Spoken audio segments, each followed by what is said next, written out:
Mission 2021 চন বিজেপিৰ জনপ্ৰিয় যুৱ সমাজকৰ্মী তথা বিজেপিৰ জনজাতি মৰ্চাৰ সক্ৰিয় সদস্য কলাইগাঁও নিবাসী বাবুল চন্দ্ৰ বড়ো 2021 চনৰ বিধানসভাৰ সাধাৰণ নিৰ্বাচনত বিজেপিৰ হৈ প্ৰাৰ্থিত্ব প্ৰত্যাশী। এতিয়াৰে পৰা সমষ্টিবাসীৰ কৌতূহল খবৰ ৰাখিছে ভাবি বিজেপিৰ প্ৰাৰ্থী বাবুল চন্দ্ৰ বড়োই।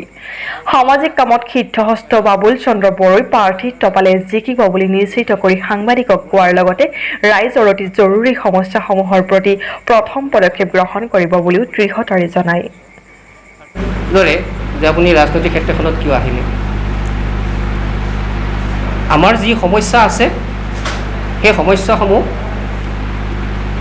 যদি আমি সঁচা অৰ্থত যদি উত্থাপন কৰিব লাগে, এটা মিডিয়া লাগিব, এটা প্লেটফৰ্ম লাগিব, তেতিয়াহে আমি আমাৰ সমস্যাবোৰ আমি দাঙি ধৰিব পাৰিম। আচলতে আমাৰ এই অসমৰ বুলিয়েই নহয়, গোটেই সমস্যাবিলাক যদি আমি যিটো দাঙি ধৰিব লাগে, এতিয়া উদাহৰণস্বৰূপে আমি যদি যাওঁ, আমাৰ ভাৰতবৰ্ষত ভাৰতীয় জনতা পাৰ্টীৰ চৰকাৰ, অসমতো ভাৰতীয় জনতা পাৰ্টীৰ চৰকাৰ, আৰু সেই ক্ষেত্ৰত কিছুমান যদি আমি কাম কৰিবলৈ যাওঁ, গতিকে মই এটা ৰাষ্ট্ৰীয় দলত থাকিলে সেই কাম বা সেই সমূহীয়া কিছুমান কাম কৰাৰ কাৰণে সুবিধা হ'ব, আৰু সেইকাৰণে মই ৰাষ্ট্ৰীয় দলত যোগদান কৰিছোঁ। আৰু দ্বিতীয়তে হৈছে এই ভাৰতীয় জনতা পাৰ্টীৰ যিটো নীতি আদৰ্শ, সেই নীতি আদৰ্শ মোৰ ভাল লাগে, সেইকাৰণে মই এই দলৰ হৈ কাম কৰিছোঁ। আৰু ৰাজ্যিক নেতৃত্বই মোক যিখিনি দায়িত্ব দিছে এজন সাধাৰণ কৰ্মকৰ্তা হিচাপে, আৰু সেই কৰ্মখিনি মই সুচাৰুৰূপে পালন কৰিব চেষ্টা কৰি আহিছোঁ আৰু আজিৰ তাৰিখলৈ কৰি গৈছোঁ। গতিকে ভৱিষ্যতেও এই ভাৰতীয় জনতা পাৰ্টীৰ প্ৰেক্ষাপটত থাকি আমাৰ ৰাজ্যিক যিটো দায়িত্ব, সেই দায়িত্ব পালন কৰি মই কামখিনি কৰিব পাৰিম বুলি মই আগবাঢ়ি আহিছোঁ।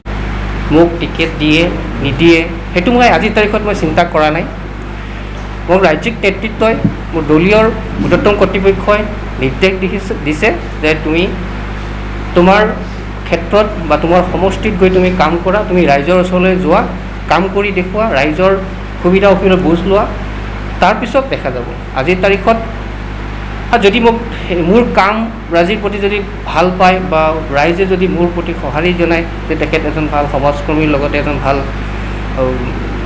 ৰাজনৈতিক ক্ষেত্ৰত কাম কৰি আছে, গতিকে তেনেকুৱা যদি ভাল এটা মেছেজ পায়, হয়তো তেখেতলোকে ৰাজ্যিক নেতৃত্বই এটা সিদ্ধান্ত ল'ব পাৰে যে বাবুল চন্দ্ৰ বড়োক ভৱিষ্যতত এই সমষ্টিৰ পৰা হয়তো ইলেকশ্যন খেলিবৰ কাৰণে টিকেট দিব।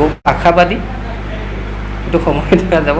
প্ৰাৰ্থিত্বৰ বাবে যোগ্য বুলি ভাবে আৰু ৰাইজে যদি মোক সঁহাৰি দিয়ে, যদি মই কিবা কাৰণত এই সমষ্টিৰ যদি এজন প্ৰতিনিধি হিচাপে নিৰ্বাচিত হ'ব পাৰোঁ, প্ৰথম কথা হ'ল আমাৰ জ্বলন্ত সমস্যা গ্ৰাম্য জীৱনৰ, কৃষিক্ষেত্ৰ, যোগাযোগ ব্যৱস্থা আৰু শিক্ষাখণ্ড।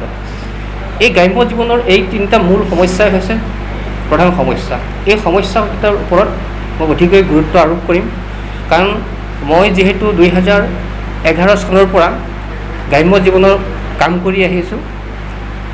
মই সামাজিক ক্ষেত্ৰখনৰ লগত জড়িত, যিটো অনুষ্ঠানৰ লগত এতিয়া মই জড়িত, গ্ৰাম্য জীৱনৰ ministry of rural development, department of financial services, government of India's, তেখেতলোকৰ যিবিলাক বহুমূলীয়া আঁচনি, সেই আঁচনিখনৰ নাম হৈছে ফাইনেন্সিয়েল ইনক্লুশ্যন।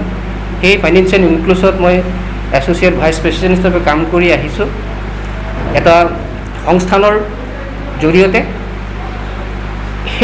সেই কৰ্মক্ষেত্ৰৰ যোগেদি মই বহুতখিনি অসমৰ কি সমস্যা, গ্ৰাম্য অঞ্চলত বিশেষকৈ আমাৰ শদিয়াৰ পৰা ধুবুৰীলৈ যিখিনি জিলা আছে, যিখিনি গাঁও আছে, সকলো গাঁৱত গৈছোঁ, সকলো পঞ্চায়তত গৈছোঁ, সকলো ভিলেজত গৈছোঁ। আজি 11 বছৰ মোৰ এই কৰ্মজীৱন। সেই 11 কৰ্মজীৱনৰ মই গোটেইখিনি বুজিব পাৰিছোঁ যে আমাৰ আচলতে সমস্যা কি, আমাৰ অসমীয়াৰ জ্বলন্ত সমস্যা কি।